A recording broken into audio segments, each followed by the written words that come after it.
जिल्हा सिंधुदुर्ग.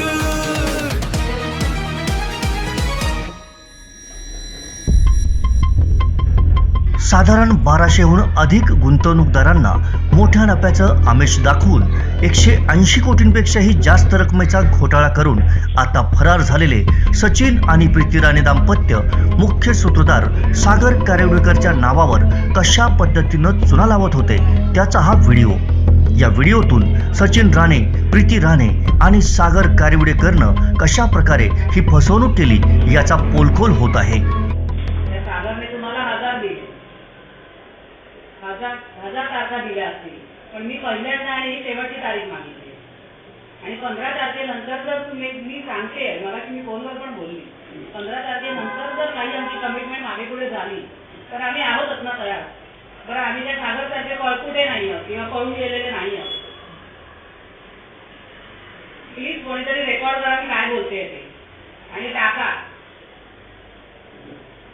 आज आमचं ऑफिसही रोज चालू आहे, असं नाहीये की आम्ही जबाबदारी झटकली आहे आणि हे तुम्हालाही माहिती आहे सगळ्यांना.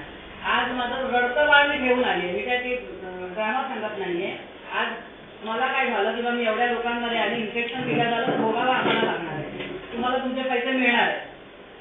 आज मी कॉन्फिडंटली बोलते का, कारण मी त्या पायऱ्या ते सगळं काही केलेलं आहे. तुम्हाला सागरचा का नको आहे, ठीक आहे, चला मान्य केलं. तुम्ही जबाबदारी द्या, मान्य केलं.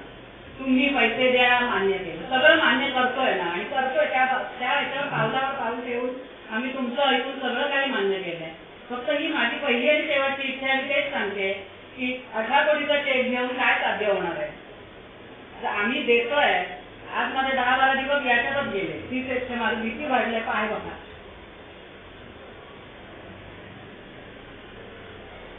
आताही चेक केलं तरी 200च्या वर भीती असते का, या हायपर टेन्शनमुळे. तुमच्या सांगायचा मुद्दा असा,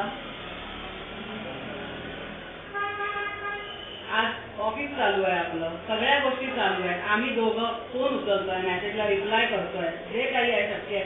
आमचा एकदाही फोन कधी स्विच ऑफ आलाय का? आमचे स्टाफ आहेत जाग्यावर, आमचं ऑफिस सुद्धा चालू आहे, सगळ्या गोष्टी आहेत प्रॉपर. आम्ही कधी काय केलं, तुम्ही सांगितलं पोलीस कंप्लेंट करा, तुमच्याबरोबर आम्ही यायला तयार आहोत, ही तयारी आम्ही दाखवली आहे. आणखी काय दाखवलं पाहिजे?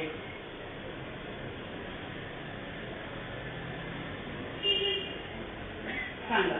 ह्या सगळ्या गोष्टी तर मगापासून सांगायचा प्रयत्न करताय तर तुम्ही त्यांना अपोज करताय. गेले 6 महिने सगळं सहन केलं, सगळं मेंटल हरासमेंट ह्या त्या. आपलेच इन्व्हेस्टर बऱ्याचपैकी जणांनी सांगितलं की सगळ्यांवर सगळं मेंटल हरासमेंटची केस टाका, तुम्हाला 6 महिने मिळतील आणि तुम्ही तुमच्या वेळेने चालला. पण मी ते नाही केलं आणि मी काही कोणाला धमकी देत नाही, काही देत नाही, काही नाही. तुम्ही सगळे स्वतःचा निर्णय घ्यायला रेडी आहात. फक्त मी रिक्वेस्ट करते, जे 1 ते 10 तारीख दिली होती ते फक्त पुढे 7 दिवस जाऊन 15 तारखेपासून सुरू करतोय. पण 15 मी पेपर फेड तारीख घेतली, त्याच्या आधीच सुरू करणार. मी पेपर फेड घेतली, त्याच्या आधीच सुरू करणार. होईल मला माहिती आहे, प्रत्येकाची कंडिशन मला माहिती आहे की काय आहे, कुठच्या कंडिशन मधनं जात आहे, काय करताय. तो फक्त मी रिक्वेस्ट करते, फर्स्ट हँडला तोही मान्य करा. मी सरांना मग हेही सांगितलं, त्यांना नाही ऑफिसमधून जायचंय, त्यांच्या ताब्यात चावी द्या ऑफिसची. आणखी काय बोलू?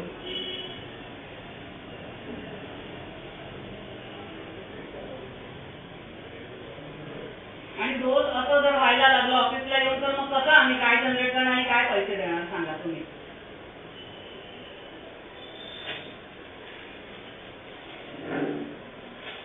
या सगळ्यांना माहिती आहे. याचा शेवटचा पर्याय काय? लिगल वे कोर्ट काय निर्णय देणार हेही सगळ्यांना माहिती आहे. तुम्हालाही माहिती आहे, आम्हालाही माहिती आहे. पण ते करायचं नाहीये का? कारण प्रत्येक इन्व्हेस्टरचे पैसे द्यायची आमची मानसिकता आहे. फक्त आजच्या दिवसापासून 1 महिना आहे पुढे. आजपर्यंत सागरने वेळ घेतला, सागरवर विश्वास ठेवला आम्ही, आणि त्यामुळे त्या तारखा वाढत गेल्या. म्हणजे आम्ही हातपाय हलवले नाही, जे आहे ते फॅक्ट सांगते का, कारण सागर देणार आहे. पण आता जर हातपाय हलवायला मी 1 महिना मागते तर मला द्या ना प्लीज. 1 महिना माझ्या ह्याच्यातच गेला ना हो सगळा. हे बघा, लास्ट मीटिंग मध्ये मॅडम तुम्हाला जर वाटत असेल, स्वाती मॅडमला विचारा किंवा तुम्हाला पण विचारा, दीक्षा मॅडम पण होतात तुम्ही, की 15 डिसेंबर आम्ही तारीख मागितलेली, येस ऑर नो? 15 डिसेंबर मागितलेली, बरोबर. तो मी हा विचार करूनच मागितलेली, कारण माझी डिलिव्हरी आहे, 10 ते 12 दिवस माझे यात वेस्ट जाणार आहे. म्हणजे ही तारीख आम्ही तुम्हाला 1 डिसेंबर तारीख द्यायच्या आधी 15 डिसेंबर तारीख सांगितलेली, पण कोणी ऐकायला तयार नव्हतं. आणि त्यावेळी सिच्युएशन पण आमची तेवढी नव्हती, कारण भरपूर क्राऊड होता. म्हणून सर बोलले 1 तर 1 चल 1 ते 10, ते विचार न करता बोलले. मी विचारपूर्वक सांगितलेली 15 डिसेंबर तारीख, आणि त्याच तारखेवर मी ठाम. असं नाहीये की मी त्याच्या पुढची तारीख मागते. पण तेव्हा तुम्ही ओके बोलला आणि सगळ्यांना घरी पाठवलं, कारण कोण ऐकायलाच तयार नाही. आता पण तसं म्हणजे प्रत्येक वेळेस असं होतंय ना की येते ओरडते आणि जाते, त्याचं निघत काहीच नाही. ऐका ना, आता जे 10-12 दिवसात माझं काम व्हायला हवं होतं ना, ते पुढे गेलंय ना. मी मगाशी आता जे काही ऑक्टोबरचं स्टेटमेंट दाखवलं, गोल्ड लोनचं दाखवलं, म्हणजे डेट आता मी हे सगळं बोलायला नको, पण डेट त्याच मंथमध्ये होती ना तुमची, तुम्हाला हे सगळं आधी माहिती होतं ना. ठीक आहे, आता हे तुमच्या 8-10 दिवस आधी गेले, पण परत ह्या 10-15 दिवसात गेले का? तुम्ही पण एक लेडी आहात, तुम्हाला मी सांगते हा, ते कधी ना कधी ते सडनली झालेलं नाहीये, ते कधी ना कधी ते 8 दिवस गेले, पुढचे 8 दिवस. शेअर मार्केटचा शो पण सचिन सरांना माहित नाही, त्यांचं फील्डच पूर्ण वेगळं. आम्ही लेडीज आहे म्हणून आतापर्यंत समजून, तुम्ही असं बोलूच नका की समजून नाही घेतलं. आम्ही खूप समजून घेतलं की लेडीज आहे म्हणून. तुम्ही 100% 1000% समजून घेतलं, पण आता जर ऐका, पण आता जर आमची वेळ आली आहे आज आणि आम्ही द्यायला तयार आहोत, तर माझी एवढीच रिक्वेस्ट आहे ना, मी कुठे तुम्हाला काय सांगते. बरं 15 तारीख माझी मिस झाली तर मी द्यायला तयार आहे ना तुम्हाला जे हवं आहे ते. कालही मी ऍक्च्युली आज वेळ नाही यायला पाहिजे म्हणून काल झूम मीटिंग घेतली आणि त्या सगळ्या गोष्टी क्लिअर केल्या. पण बोलू कोणाला दिलं ना, तुम्ही बोललात ना. ते त्यांच्यासाठी बोलले, आमच्यासाठी नाही बोलले. त्यांना माझं तर नावच नाहीये, त्यांना त्यांचं मला तुम्हीच सांगा, कारण या गोष्टीचे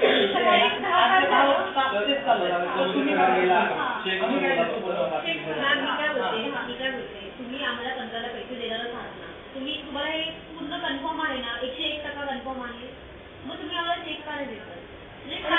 पण तुम्ही माझ्यावर काय एवढा अविश्वास दाखवताय? आज मी पहिल्यांदा मागितली आहे. मी सांगते 6 महिने मी तुम्हाला सगळ्यांना माहितीये पैसे सागरच्या अकाउंटला आहेत. मी सांगते, मध्ये बोलू नका कोणी. पैसे सागरच्या अकाउंटला आहेत, सागरने ते घेतले आणि सागरच देणार आहेत. हे सागरने डे 1 पासून तुम्हाला झूम मीटिंग मध्ये सांगितलेलं आहे, पण तुम्हाला ते नको आहे, तुम्हाला आमच्याकडून हवं आहे. तो देत नाहीये म्हणून तुम्ही काय बोललात? तो देत नाहीये म्हणून तुम्ही काय बोललात? बरोबर आहे मॅडम, पण आज जे पैसे आम्ही घेतलेच नाहीये ते आमच्या अकाउंटवरून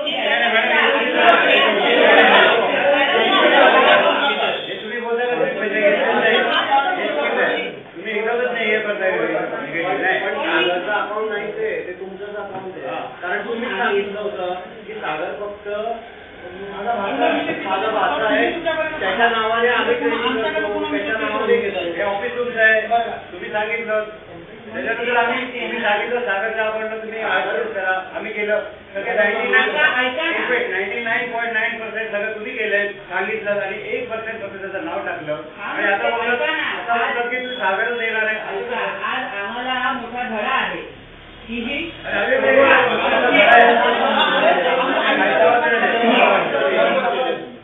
ऐकून तरी घ्या. म्हणून आता द्यायची तयारी पण दाखवली आहे ना आम्ही. प्रॉब्लेम काय चेक द्या, हे द्या, ते द्या, त्यात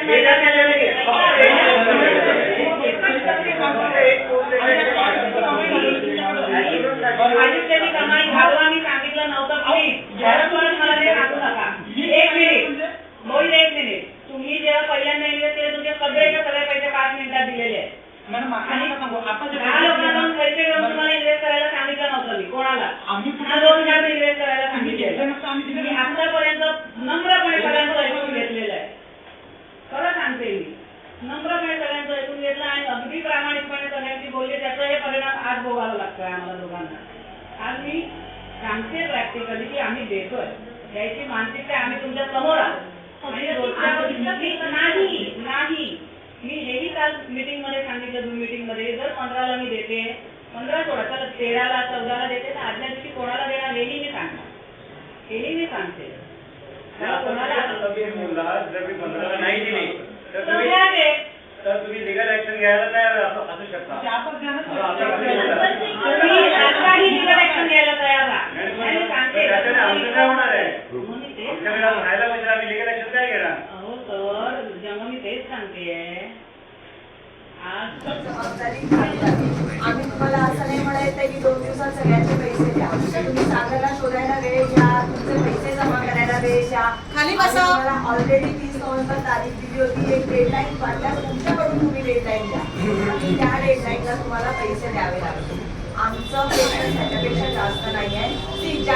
जर सागर आलाच नाही किंवा तुम्ही जबाबदारी घेतच नाहीये, त्या दोन्ही सिच्युएशन मध्ये आम्हाला पैसे मिळणार नाही. आमच्याकडे त्यावेळेला पर्याय नाही राहणार FIR करण्यामध्ये आणि FIR करू तेव्हा आम्ही इमोशनली नाही जाणार. तेव्हा आम्ही आरोपी नंबर 1, आरोपी नंबर 2 आणि आरोपी नंबर 3 सांगणार. कारण की जो व्यवहार झालाय तो या भिंतीचा आलाय, तुमच्या सहीवरती झालाय. आम्ही सागरला ओळखत नव्हतो, आम्ही मॅडमला ओळखत होतो, आम्ही तुम्हाला ओळखत होतो. मॅडमची अशी कंडिशन आहे म्हणून ते आरोपी नंबर 1 नाही होऊ शकत. तुम्ही होऊ शकता कारण की तुम्ही लिगल पण त्यांचे पार्टनर आहात. पार्टनर नाही तुम्हाला एक टाइमलाईन आता द्यावी लागेल, नाहीतर आम्ही आमच्या साईडने तुम्हाला एक टाइमलाईन देतो की त्या टाइमलाईनला मग FIR होणार आणि मग आमचे पैसे जर जाणारच असतील तर आम्ही कुणाला सुमारे दुबाई करून देणार नाही. सोडणार नाही. बरोबर आहे. आम्हाला एवढा त्रास होणार आहे. मग ते मग आम्ही नाही विचार करणार की काय रिलेशन होते, एवढ्या वर्षांमध्ये हे दिले जायचे. सगळ्यांना त्रास होतो ना, तर जबाबदारी तुम्हाला घ्यावी लागेल. मी म्हणून हे काय असं सांगितलं? परत परत बोलण्यात ऐका ना, सर, सागरला आणण्याची जबाबदारी नाही म्हणत आहे, मी पैसे देण्याची हो पण जबाबदारी सागरला आणून त्याला त्याच्याकडून सगळ्या गोष्टी घेणं तो तुमचा प्रश्न आहे. तुमचा प्रश्न आहे, बरोबरच आहे. तुम्ही ऐका जरा, ऐका. नाही, तेच ऐकलं. सागर लागेल. Otherwise आम्ही तुम्हाला FIR ची guideline देतो. Then you legal. तुम्ही lawyer घेऊन बसताय ना. हो लॉयर घेऊन नाही बसतो. ऐका ना. बसतातच आहे ना. मी तुम्हाला काय बोलू, कशासाठी त्याला बोलवलं? तर त्यांनी त्यांच्या लॉयर फर्म 25 लोकांची फौज हे सगळं याच्यासाठी नाही सांगितलं की ते तुमचे मित्र आहेत म्हणून. आम्हाला पण कळतात ना कायद्याच्या गोष्टी. तर मग माहिती काढण्यासाठी सगळ्यांची इच्छा हीच आहे की आम्हाला पैसे मिळावेत, कारण की प्रत्येकाची कष्टाची कमाई आहे. कोणाचा असं काही 2 नंबरचा पैसा नाही आहे. कष्टाने कमवलेले पैसे तुमच्याकडे विश्वासाने दिले होते आणि तुमच्यावर विश्वास आहे म्हणून दिले. तुम्हाला ती जबाबदारी घ्यावी लागेल. आपण तुम्ही ती जबाबदारी घ्या, आम्ही शांततेत निघून जातो. आणि आम्ही तुम्हाला असं पण नाही म्हणते की 2 दिवस, आम्ही तुम्हाला 1 महिना 2 महिने तुम्ही तारीख द्या आणि त्या तारखेला पैसे द्या आमचे. तुम्हाला ती जबाबदारी पैशाची घ्यावी लागेल. सगळी सागरला आणण्याची सगळं तुमचं आहे. जबाबदारी मी घेतो, पण मला सागर पहिल्यांदा घेऊन दे. पैशाची घ्या.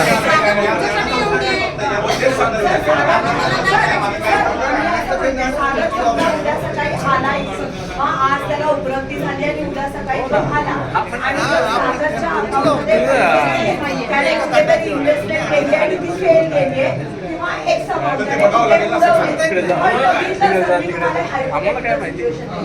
तुम्ही ते बघितलं आणि सागरच्या अकाउंटवर पैसे नाही देत. काय करणार? मग काय करणार? बरोबर आहे.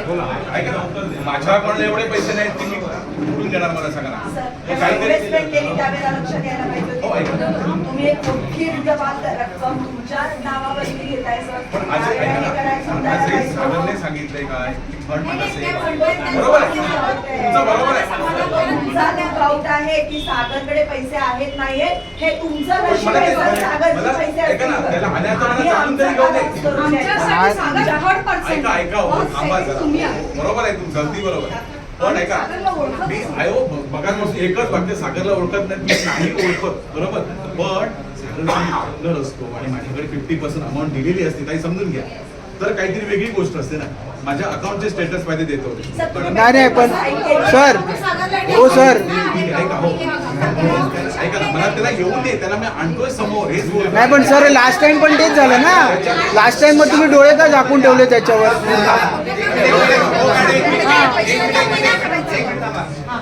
माझे वडील होते या टेन्शनमुळे वाढले. मला एकच म्हणायचं आहे मॅडम जे बोलले या प्रश्नाचं उत्तर द्या.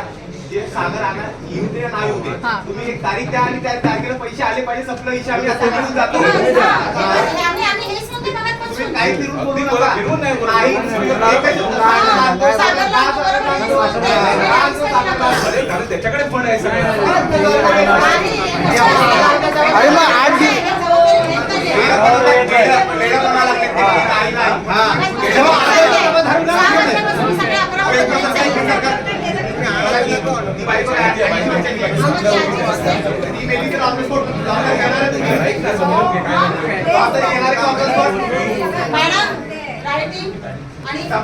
संपवायची बस.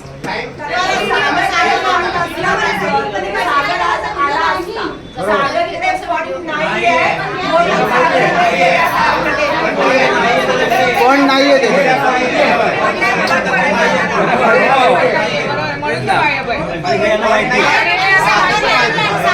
आणि यांना माहिती आहे ना, हे जबाबदारी आता काय सांगायची. आणि मग आता आपण तो फंड सांगा, त्याला काय लोणचं घालायचं? मग त्याला काय करायचं आपण? किती वेळा meeting ठेवायचं?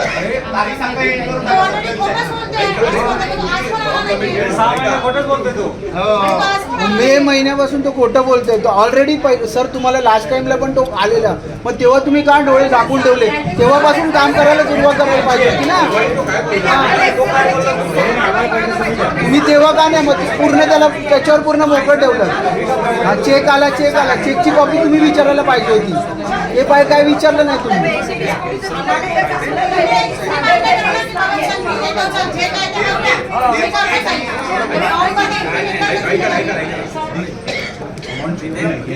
मी काय पण बोललो आणि ते चुकीचं होईल का म्हणून सांगतोय. या सगळ्या गोष्टी तेवढ्या सोप्या नाही की बाबा एवढा मोठा पण माझ्या अकाउंटला असेल. म्हणून सांगतो. हा पटकरी कमवला असेल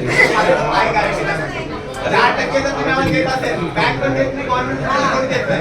10% आम्हाला 10% कमवलेला आहे. माझ्याकडे तुला स्टेटमेंट जेव्हा बघली तेव्हा तुला कळेल की सागरच्या अकाउंट मी काय बोलतो नंतर आला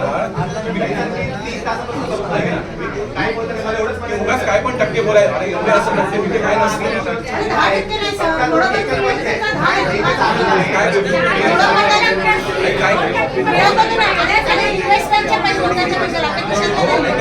मध्ये पण लिहिलं की या व्यवहारात कोणाचंही इन्व्हेस्टरने सुद्धा कोणाला ₹1 दिलेला नाही. कमिशन वगैरे हा फायदा नाही.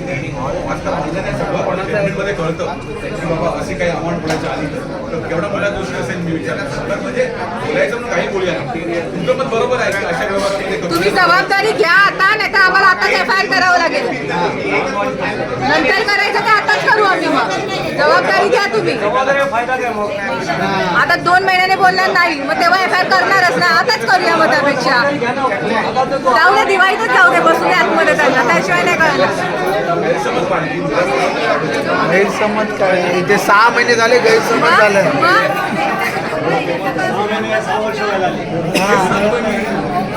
मी तेच ते काय बोलतात नाही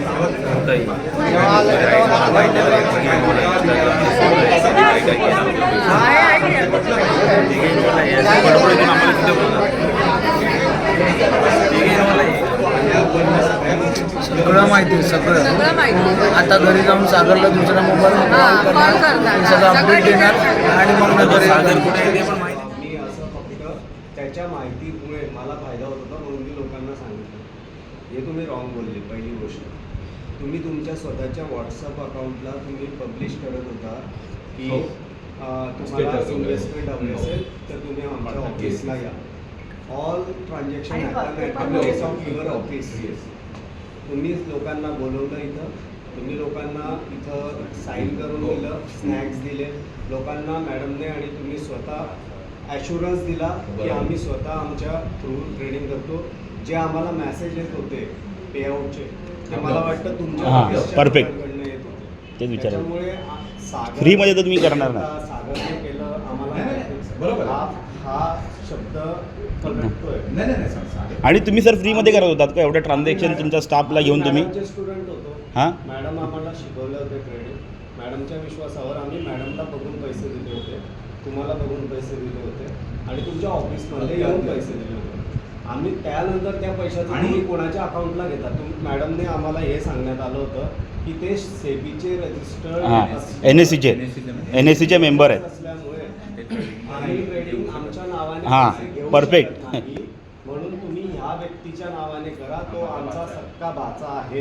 बा- तो त्याच्या नावाने जी इन्व्हेस्टमेंट आहे ती आमच्याकडेच आहे असं समजून तुम्ही इन्व्हेस्ट करा आणि त्यानंतर आम्ही पैसे देऊ. बरोबर ह्या पद्धतीने हे झालं. त्याच्यामुळे आता स्टेटमेंट एका पर्टिक्युलर व्यक्तीच्या नावाने टाकून नाही तसं नाही. म्हणून आता ही जबाब- दरम्यान हा घोटाळा जसजसा समोर येऊ लागला तसा या आधीच मुख्य सूत्रधार सागर कारवडेकर गायब झाला आणि आता प्रीती आणि सचिन राणे हे देखील फरार झाल्याची माहिती गोपनीय सूत्रांकडून मिळाली आहे. एकूणच या घोटाळ्यामध्ये पोलिसांची भूमिका संशयास्पद राहिल्यानं गुंतवणूकदारांना न्याय मिळणार की नाही असा प्रश्न उपस्थित झाला आहे. Bureau report, hello Sindhudurg.